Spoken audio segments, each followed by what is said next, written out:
All right, guys. Well, here I am. I'm not feeling well. I have a sore throat. I have chills. I boofed today, quill, and a flower bloomed out of my mouth. Seriously, though, I feel like shit. I hope I don't have COVID. That would fucking suck. It would. I can't really think of anything beyond that to say about it. But I feel shitty, but I have no point of repping. I don't know what COVID feels like, but if I do have it, I'll like make videos about it, you know? Be like, I have the virus. I'll start like playing the harmonica. I don't know what that has to do with viruses. But when you think of viruses, don't you think of harmonica players? I feel like those fucks are infested. I don't know. All right, so anyway. I'm going to try to do two videos. That's what I'm going to do. I'm going to finish this series because I know you guys want to get back to prison. I owe you guys a fuckload of content. I do. I don't have anything else planned. I'm already done with all my other responsibilities, but I really don't feel well. Hope you guys have been enjoying the interviews that I posted. We have about 20 different people. I'm going to say that they get progressively more interesting. There's just certain people like, okay, the interview with Jeff, for instance. Jeff and I had never done wax before. I'd been in prison and Jeff doesn't really leave his house. You know, he's spiritual now. He just sits at home and levitates. Watches hula hoop competitions and shit. It's like, those guys are just pure energy, brother. Pure energy. And then he just like evaporates. And there's just like this little pile of dust on a chair. I'm like, what the fuck? I have no idea what I'm trying to say right now. I'm warming up. You guys know that I'm warming up. So that particular night though, the producers of my documentary, the film crew, they dab. Now, I'd heard about that in prison. I'd hear like hardcore guys talk about it, you know? They'd be like, yeah, man. Every time I dab, I want to fuck my homeboys. I'm like, what? They'll get you super baked. I'm like, well, pretty sure that wanting to fuck your homeboys has nothing to do with weed. You haven't dabbed. I'm like, okay. So I'd always heard that it was something. And of course, I've never been high enough to want to fuck any of my friends, but not saying that I'm dismissing the idea. I mean, I'd love to get that high where I'd be like, man, I'm not fuck pussy. I want to fuck one of my homies' buttholes. Sounds dope, you know. So anyway, so that particular night, we were up in Santa Barbara, and Mirtha, who Penelope Cruz played in Blow, but this is the real person, Mirtha, and Christina Sunshine, who's Mirtha's daughter, Boston George's daughter, they came and stayed with us down there with my manager and with the whole production crew. So there's probably 7 people, something like that. And Jeff's parents just happened to be out of town that night. Now, Jeff has a nice place in Santa Barbara. He has a condo. I used to live there. That's where I had my breakdown. All of the breakdown videos were filmed there. Fun fact, trivia. But that particular night, or weekend, really, Jeff's parents were out of town. And I had this big crew of people coming. So what we were supposed to do is pay for them to all stay at Airbnbs or hotels out of the budget. But Jeff's parents live in like a mansion. And he's just like, they can stay here. So that was the first time I'd met Mirtha. That was a really interesting weekend because she just loves to tell stories about Pablo Escobar and like all this crazy shit from being in the Medellin cartel. Really, really interesting. I was supposed to do an interview with her for Al Profits, but she's secretive. She's not like Penelope Cruz in Blow, meaning she's not a cunt that you want to murder. Yeah, I'll say it. I want to murder that character. And Sharon Stone. You always ask who's worse, right? Sharon Stone in Casino, Penelope Cruz in Blow. I'm gonna have to go with Sharon Stone because she fucked with the dude's daughter. You don't fuck with kids. You know, you lose my sympathy when you do that. You don't, like, if anyone did anything, if you tie my son to a bed, if Karina got in a fight and she tied Nico to a bed, I'd fucking kill her. And I'd make a video about it. For the sponsored tier only. Alright, so anyway. But that weekend, those guys were hitting dabs. They always do. They always hit dabs. That shit like doesn't even affect them. You know, there's people like that. These guys hang out with like E40 and all those kind of, you know, rappers that like marijuana to them is not what it is to me. Like I can like, I'll smoke a bowl or something, you know. I'm cool. I'm hip.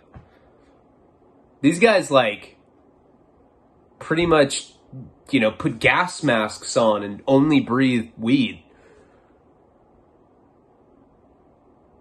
You know what I'm trying to say. They smoke a lot more than me. So they were, and Jeff's a pothead. We both are. But we smoke weed. We're like the old, like, we're like the guys from like the 60s.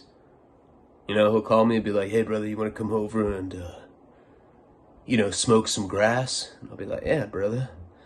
And then we, you know, we go and we're usually barefoot. We sit Indian style and we smoke pot. What? And we watch Three's Company. And we always talk about why that chick, the roommate, got replaced and they never mentioned it. That's fucking weird. It's kind of like Home Alone 3. You know what I mean? I had a point. Point is that we tried to dab. Never done that before. And it was right before Jeff's interview, which was like a horrible idea. So he took a dab rip. I took one too. And you know how that shit goes. I remember driving home that night. You know, and listen, I don't ever drive stoned, but this was like a 2-minute drive. But I remember being like, you're weird, you're weird, you're weird, you're weird. I was by myself, talking to myself. Which is odd to think about. But I was really doing that. I was like, you're weird, you're weird, you're weird. And I just kept saying it like somehow that'd make me not as weird. Actually makes you feel way weirder when you do shit like that. So when Jeff did that interview, he was completely fucking blazed out of his mind. So they'd be like, so how crazy was Ryan's heroin addiction? He'd be like, insane. And that's all he would say. So we might have to redo that one. I don't know. We're getting close though. And I'm gonna upload all those interviews, you know, to Patreon, which people have told me not to, but who gives a fuck? What are you gonna put the interviews up and you guys aren't gonna want to see the documentary? You know? I don't know. I mean,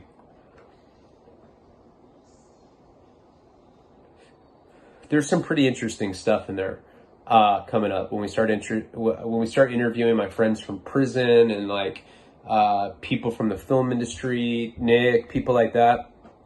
I think you guys will find those interviews pretty interesting, you know. And none of those people were stoned, and none of them disintegrated into sand. And then okay, the last thing is the Mike Virgin album, which I'm kind of looking at nonprofits to donate money to, because I really do want to do that. Nothing to do with my Narcan. I charge $6. The platform payloads, I don't know what they take. I think they take like 30%, something like that. I'll probably give like $3 or $4, and I'll keep like $1 to pay for the overhead. And there's a surprise in there. If you've heard it, without giving it away, tell me what you thought. I'm glad I got that. I'm very happy about that whole thing. And yeah, that's it. So I'll post the link for it again, but I do appreciate all of you guys that did that. It's not like a cash grab for me. I really do want to do something for helping kids that have survived sexual abuse trauma, because there's all these people like, oh, save the children and do, you know, it's like, oh, that's fucking fine to share that information on Facebook, but who's actually doing anything about the children? Nobody. You just fucking say it. Oh, dude, I'm woke, man. I see what's really going on. If you fucking care, then do something. Donate some money. Do some volunteer work. Don't just talk about it. Fucking be about it. You're such a good dude, Ryan. Okay, so let's get this fucking series knocked out. Let's get it knocked out. And I promise we'll do prison. But it's like, we already did so much of it. This is probably gonna go on YouTube eventually. Let's do it. We'll get to it. Okay, so where were we at? I don't even remember. I know we were at Burning Man, and I know that, you know, I know that Paula disappeared, and I let some cowboy suck my dick in the glory hole. What? No, I didn't do that. Did we get to when I was walking around naked? I really should have watched that video. Doesn't matter. I know a good place to start. So, I had done acid, and I found a sombrero somehow, and I walked around with Jenny, and I walked around with Chelsea. Walked around naked on acid at Burning Man. Which is really, honestly, I know this sounds perverted. I really know what it sounds like, so don't judge me. But there's really something liberating about walking around naked and farting. It's really funny if you think about it. Like, you're like socializing with people and you fart naked. It's very weird. I do that to Karina all the time. I'll just be like naked. I do weird shit with her though. I'll like bend over and spread my asshole open like it's like a hustler spread. I'll be like, babe, and she'll be like, ew. And I'll be like, you've licked that ass, slut. And she's like, you're so funny. Let's make out. I'm like, all right. Remember that guy that said that my chick's not hot? Who said that? I think she is, but I don't care. I don't really care what other people think, but it's just like, I didn't even tell her about that because it's like, no point to hurt her feelings, but I looked that guy up. And yeah, I did. I don't know if it's the right one though, because I talked shit to him on YouTube because he was like, did you block me? I really liked your stories, man. Did you block me? I was like, yeah, dude, what the fuck? You talking shit about my chick. Fuck you, dude. Bitch. Alright, I feel better now. Alright, so at Burning Man, you can just walk up to people while you're naked and socialize with them. It's the weirdest shit ever. And I really did that. And, you know, talk about the size of my root beer barrel dick all the time. I'm not huge. It's like whatever. It's a fucking dick. It's not abnormally small. I've seen, in prison you should see some of the dicks. You know how people bird watch? It's the same shit in prison, but cocks. You fucking do so much time, you want to know what everyone's working with. You know? You're like, dude, I wonder what, you know, Pete, the minister that's doing life, I wonder how big his dick is. And then you see it and you're like, dude, Pete's got it going on. You know? And so, it had nothing to do with being gay, but, I mean, come on, you're so bored in prison. It's kind of interesting. Now, this only happens when you're in a prison with a group shower, because, I mean, it's really weird if you know what people's dicks look like when they don't have group showers. But, like, when I was in Wisconsin, they had group showers, so they saw everyone's dick. You see these cocky guys faking the funk. Like, you know, walking around like they're fucking Drake or something. Their dick's like that big. Their personality's anything but bomb. You're like, what the fuck? Dude's a fucking small dick lame. And you tell him that. Yeah. When you're like arguing, you guys are like playing poker, and you're like, dude, what do you mean? A 10 is a higher kicker than an 8. How's that even an argument? Your dick's small. And they're just like, no, it's not. I just don't like guys. You're like, what does that have to do with the size of your dick, dude? It's, you know, it inverts in the shower. So anyway, so you're in prison, and it kind of becomes like bird watching, and it's amazing. how small some people's dicks are. It's ridiculous. No wonder people use drugs. That's what I do. So that's prison. That's like whatever, your own guy. It's interesting when you're at a place like Burning Man and you're around women too. When I have the sombrero on, and I'm not only am I naked, which is odd. I mean, how many times can you honestly say that you've been in a social situation where you've been butt naked for more than like fucking 2 seconds? You know, I've streaked and shit.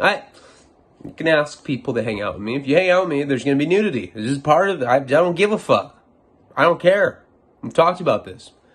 Like, if I'm at someone's house and I have to pee, I'll like leave I'll leave the door open and then I'll just throw my pants down around my ankles and I'll piss like a 5-year-old does. And people always think that's funny. They're like, oh, dude, that guy's fucking funny. I'm like, yeah, that's not that funny. I think you just like it. You know, they're like, oh, do the thing again where you take your pants off. And you're like, dude, no way. No way. So then you're at this situation where you're around chicks and you're socializing. And your dick's out. It's liberating. But the funny thing is farting. You know, like I'd go up to, because, I really only did it around Paul's girlfriend, which was like extra perverted, right? Because I'm like, I'm like drinking beer. I'm talking to people, I have this sombrero on. At some point I got like a purple scarf or a bandana that I was like using as a scarf, like Big Gay Al or something.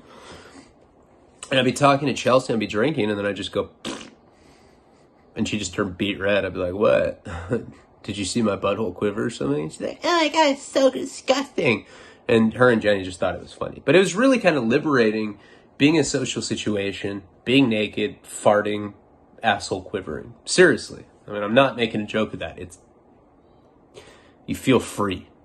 I think everybody should try that. So that was what was going on. I mean, acid lasts for like, 14, 15, 16 hours of fucking nudity. And I did not put any clothes on the whole time. There's like windstorms going at certain points. I got boners, seeing all these like crazy naked hippie chicks. They have National Geographic tits. You're just like, oh my God, this is cool. But then you see some pretty weird stuff too. You're definitely at Burning Man. You're going to see dudes getting sucked off by other guys, which, it's whatever. It's not something you normally see, but when you're on acid, it's even fucking weirder. You're like, oh my God. And then you'll see like this, like, it's just crazy. Just people dare do whatever they want, right? So the acid finally wears off at a certain point. I mean, I guess nothing too memorable except for the fact that I'm just walking around naked for that long, right? And so finally we make it back to the camp. No sign of Paul. No sign of Paul. Paul completely disappeared. And of course, Chelsea's getting worried about it.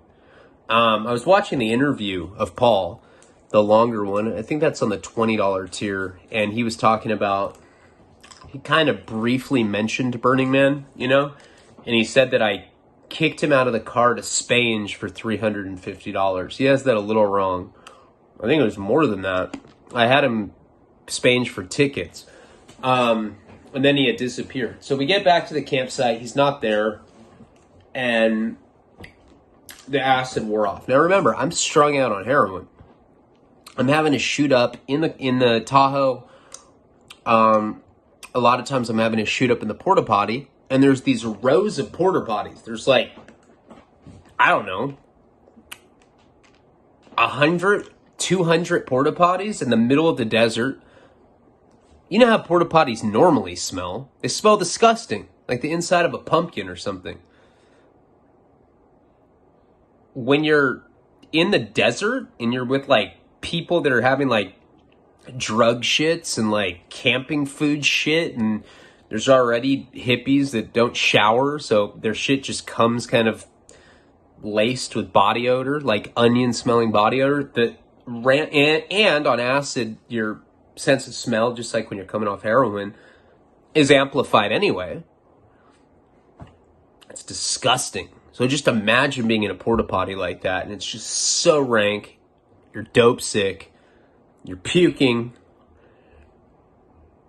Just from the smell. Anybody that's been strung out on opiates knows exactly what I'm talking about. There's no way not to get nausea associated with bad smells when you're kicking. And I was so strung out at that time that, I had to kick so frequently.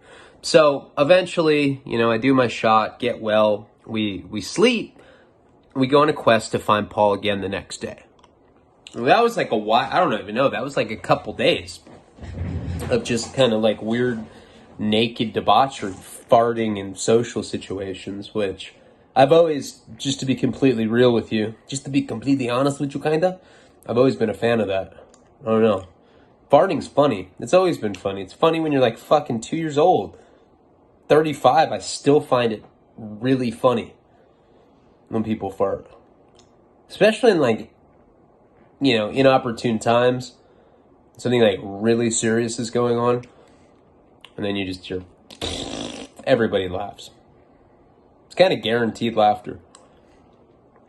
So the next day, what had happened, actually, while I was tripping, that was kind of memorable, but this had nothing to do with us.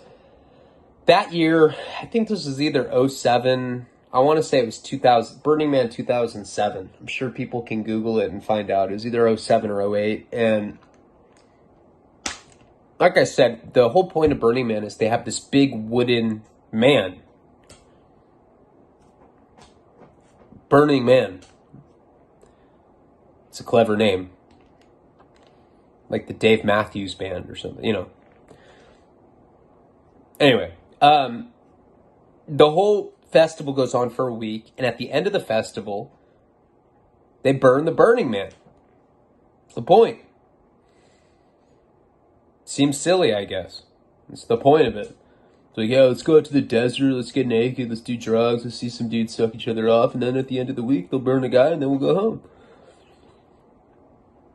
We pay like $400 a piece to see that, bro. And that's what Burning Man is. It's really an arts festival. But they burn it on the last day. This particular year that we were there, some, vandalist burned it, day 2. While I was naked and farting. We didn't know that, but I guess he got arrested. It was a big deal. He went to jail, and there's, this whole thing about, they were, trying to sign a petition to get him out of jail, because that's how open-minded and understanding people are. They're like, man, he's in jail, but I kind of like him. Let's bring him back. So I remember everyone was trying to sign this petition to bring this vandalist that had prematurely, goddamn, my throat hurts so fucking bad, man. I have a throat lozenge in there. It's so hard to do. Trying. Okay, so anyway, so they were trying to get this guy to come back. So that's one little weird thing that happened. But the next day, after the aftermath of being on acid, nudity, next day I kind of wake up, and I remember it was sweltering hot. Now we had brought a week's worth of food in a cooler, and it had a cord that attached to the cigarette lighter. So in theory, it was supposed to keep it cool. The battery died in my Tahoe, and all of the food spoiled. So now we didn't have any food. We did have a bunch of Molly. I had a bunch of heroin, even though that was kind of looked down on or whatever. But we were out of food, which really created an issue. Plus, as I had talked about in the other video, the previous video, you really need a bicycle to be able to get around in Burning Man because it's so spread out. So if you don't have a bicycle, you're kind of fucked. You have to go on these ridiculous desert crossing journeys where you see mirages, silhouette butt fucking conga lines, and you're like, dude, I'm so thirsty, I'd drink those fools. So to just to walk into the main part of Burning Man was just such a fucking journey. But we did. And we get to this main area. It's more densely populated than the rest of Burning Man. It's a bunch of yurts, it's a bunch of tents, stuff like that. And remember I told you there was a brochure that would basically tell you where you could do stuff. And there's crazy shit. It's come fag off at 4 o'clock at, and it had these map, coordinates A17-4, fag off sesh. It would say stuff like that. I'm not trying to offend anyone, but that's what it said. Fag off mean gay sex. Meet there. Code word Blanca. You get like free tattoos. There's a number of shit that you could do, right? So we end up getting to this main area.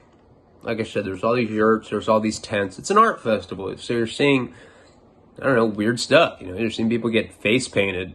You're seeing people getting their cocks painted purple. Like, how does it look? And they're like, dude, it looks so purple. It's like, that's what I thought it would look like, you know?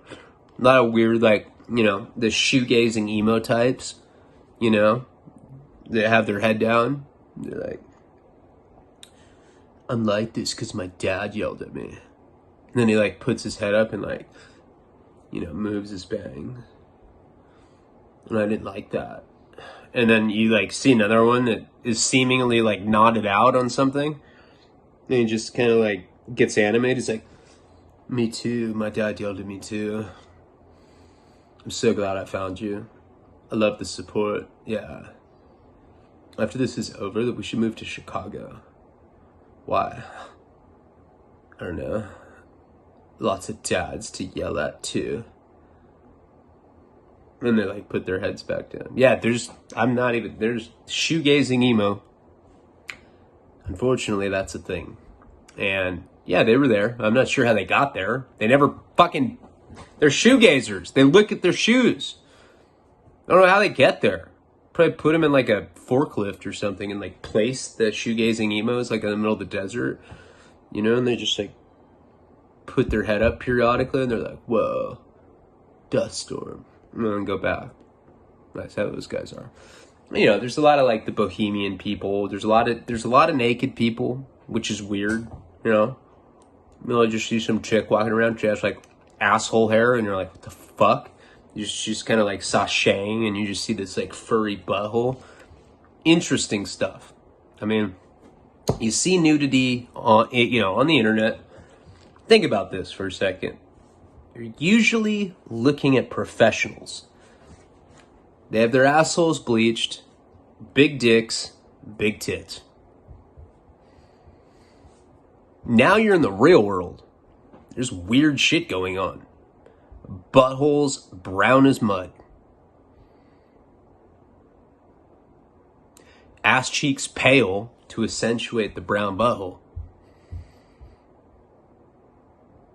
And you're just like seeing that. And people are like, hey man, namaste brother. And then the chick with the butthole is like, namaste, namaste. And you're just like, ugh. Chick's asshole looks like it just stinks on the natch. These are the kind of things you're thinking about. Then again, this is post-acid, so I don't know. This could be influenced by that. Who fucking knows? We end up getting to this yurt. It's a chai tea lounge. I don't even know how to describe this place, but I guess if you've seen the original Star Wars and they go into that bar and there's like all these weird aliens, imagine that, but people. There's like some sheriffs there as well, and everyone's just sitting there. There's people playing like weird, like jam band type music on like banjos and shit. It's not a big music place, so you're not gonna have like, you know, big like amphitheater sounds with like, you know, but you will get like acoustic jam band stuff or like weird like Hindu music with like belly dancers, stuff like that. I mean, everything you'd expect to be at Burning Man is there. It's actually very cliche. So we get to this shy tea bar that's, I don't know, we didn't plan on going there, we just got there. No Paul, by the way. And there's like a menu.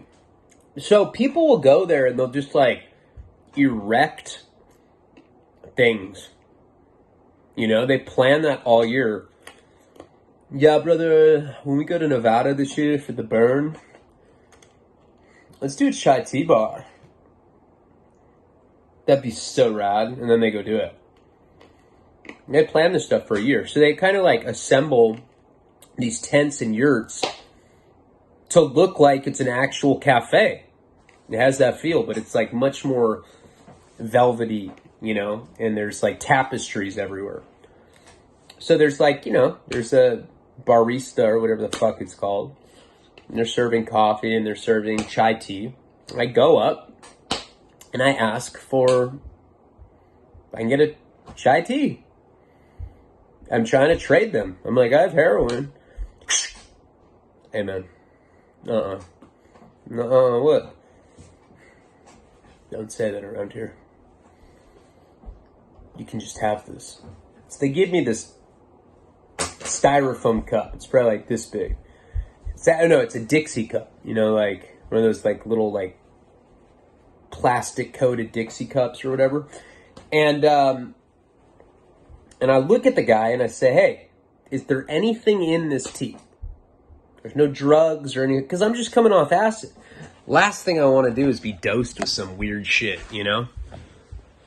The guy that I'm talking to is like, you know, he's like a redhead that's kind of he's wearing no shirt. It's like kind of like a short-haired redhead.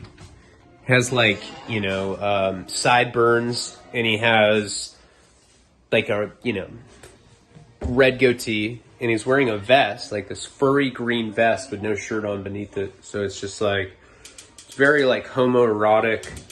It's very like gay Han Solo-ish. And he assures me, no, there's nothing in this tea. Now, Chelsea and Jenny did not drink any of this tea. It was just me. So I end up drinking it and, you know, whatever. And we keep kind of like looking at the festivities. Well, there's weird stuff, you know. There's like an ice skating rink just that's kind of like in the middle of the desert, which was odd. It was, again, in a yurt. So yurts are like big glorified tents. And we're looking at all this stuff, and all of a sudden I start getting nauseous. It was probably about an hour after I drank the tea. I knew right away that it was probably related to the goddamn chai tea that the gay Han Solo dude gave me. I'm like, Jesus Christ, dude. I felt really sick.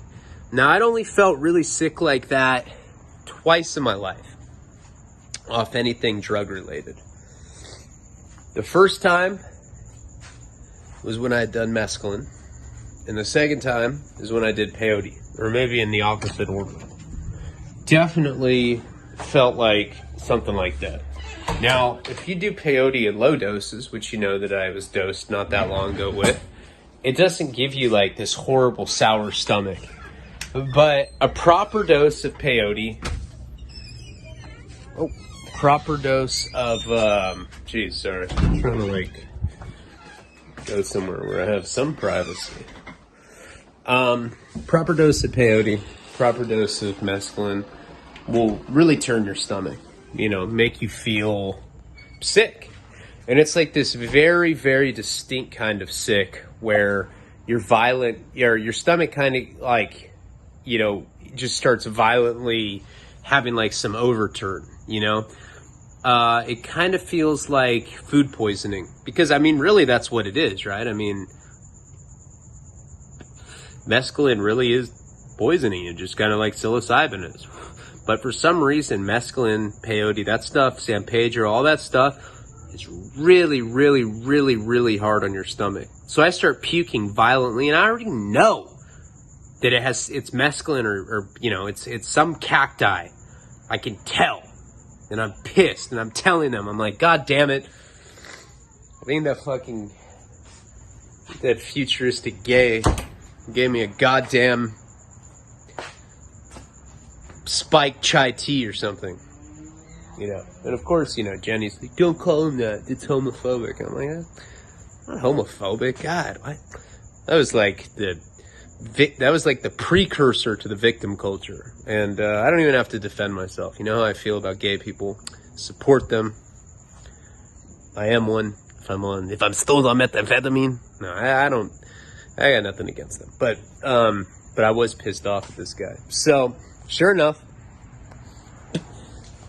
within about 10 minutes of my stomach turning like that and getting violently sick, I start hallucinating.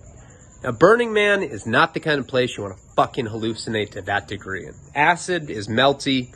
That's one thing. Peyote, you start getting apparitions. There's already so many weird-ass people there. There's so much weird, hypersexual, weird-ass abstract shit going on. You don't want to be in that state of mind, especially unknowingly. I asked this fucking dude if he'd given me anything. He said no.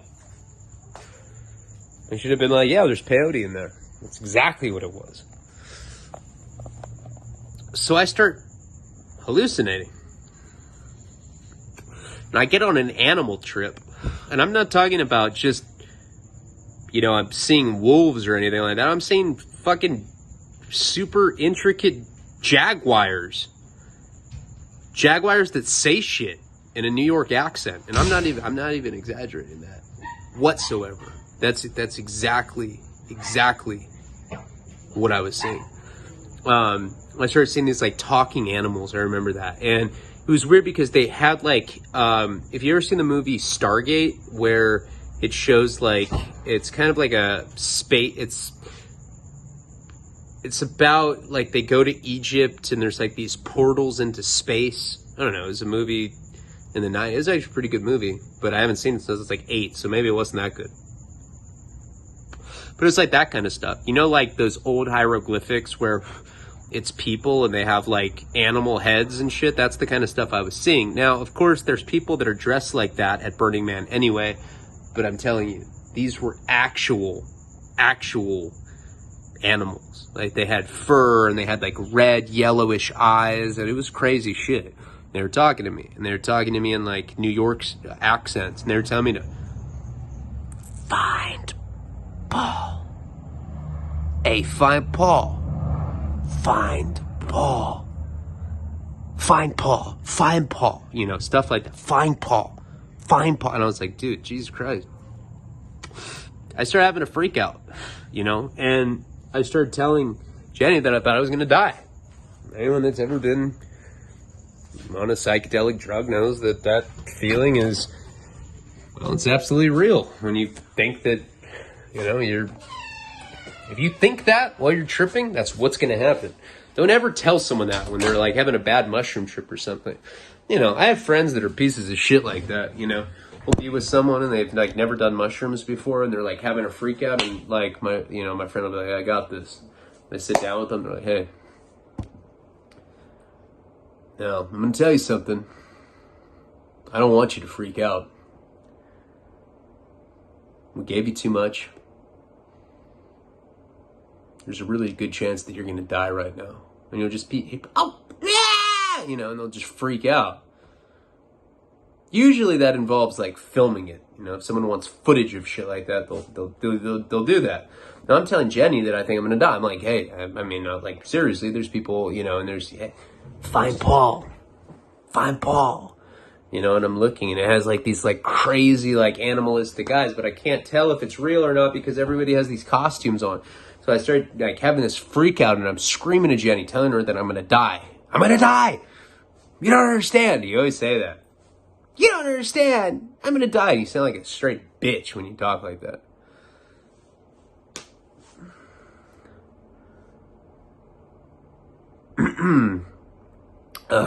Sorry, I just got a comment from Patreon. Keenan saying that he's in the same boat that his throat. My throat it fucking hurts, guys. So I just want you to know I'm really trying to give you content because I'm not in the fucking mood to be doing this right now at all. It's actually like when I try to be all animated in stories, it's like way harder. I just need some sleep, man. Oh, I feel like shit. It sucks. Stupid throat lozenges. The Dayquil doesn't work. It just makes flowers bloom in your mouth. So anyway, so Jenny gets worried about me because I'm screaming, I'm crying. I'm going through a fucking peyote trip in the desert. There's like dust storms. It sucks. And I'm with all these weird ass naked people. Felt like I was in some 80s cannibal horror film or something, Seriously, that's how I felt. So she starts asking people what to do with somebody that's having a bad trip there, and they tell her, because I'm not even coherent at this point, and they tell her that, you know, there's an infirmary that we can go. Now, the infirmary is like relatively far away. So the whole journey to this infirmary that we're trying to get to, which try asking people that are on psychedelic drugs where the infirmary, anytime you bring up anything official like that, like she'll act, I remember she went up to this chick, this like, she was like a black hippie chick, you know? She went up to her and, you know, this girl had like all these like, you know, hemp necklaces and like, you know, magical stones on and shit. And she's like, hey, do you know where the infirmary is? When you say infirmary, like that translates to the man, you know, authority figures. And they just start running, you know, full speed, just going, you know, like they don't want to be bothered with stuff like that. It's like, hey, my boyfriend's dying of like a panicking psychedelic bad trip, and you guys, nobody wants to help you. You know, she asks people, they'll just start running in the opposite direction. So eventually we make it. I remember it was really, really, really hard to find the place, but that might have just been me being on peyote and not really having any sense of where we actually were. So finally, we get to the infirmary. The infirmary is like in this huge yurt. So this is like, I don't know, it's like probably like the size of a McDonald's, but there's all these like single beds and there's people thrashing on every bed. It was like every single person that you saw looked like they were in The Exorcist, you know? People are thrashing like,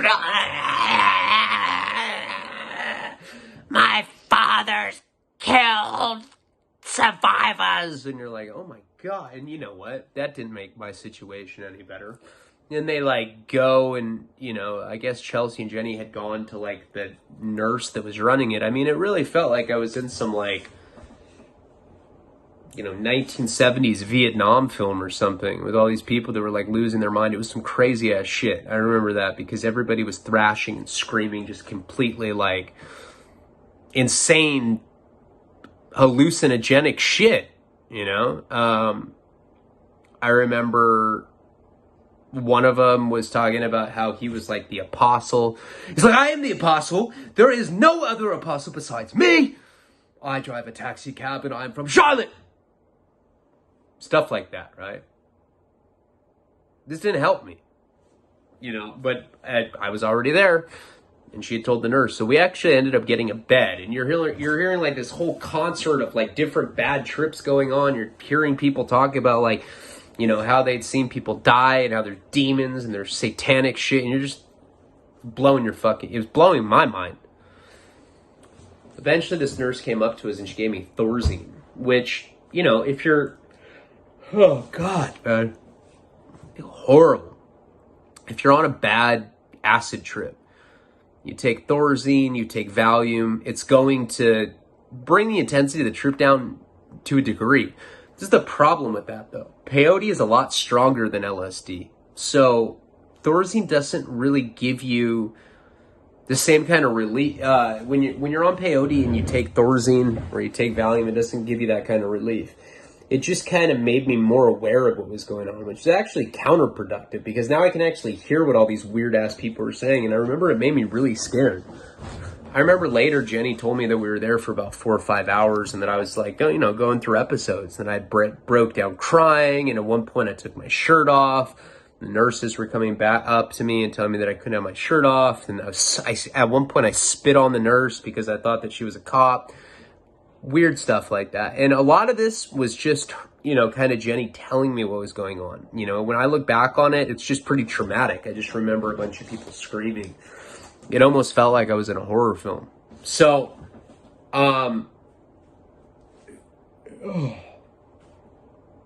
sorry. Feel bad, guys. At a certain point, I was well enough where I could leave, but like the whole thing was pretty scarring because I was around all that shit for so long while I was tripping. It was kind of crazy situation. And let me try another one of these. It's like hard to use my my vocal cords. Seriously, I got the chills. It's just horrible. So that was, you know, that was kind of like the first probably 4 or 5, 6 hours on peyote. And peyote can last for up to 2 days. And, you know, that's what happened in this particular trip. You know, it's like I'd taken a high enough dose where it lasted for like 2 full days. And that was like just the first 6 hours of it. It got crazier than that. I'm going to take a break because I feel like shit. I'm going to go take a shower. Then I'm going to try to do a prison video. I'm still haven't finished this series. I'm sorry, but I feel like death right now. And it's hard on my throat to just, you know, like my nose is all itchy. And I already know you guys are going to be pissed. Some of you. There's like 4 of you, but those are the comments that affect me. But at least you guys have something for the time being. I will make a very strong effort to do a prison story because I know that's what you want. And that's not as like comedic or whatever, so I don't have to like scream and fucking dance, clown dance. Anyway, I do appreciate you all. Palabra.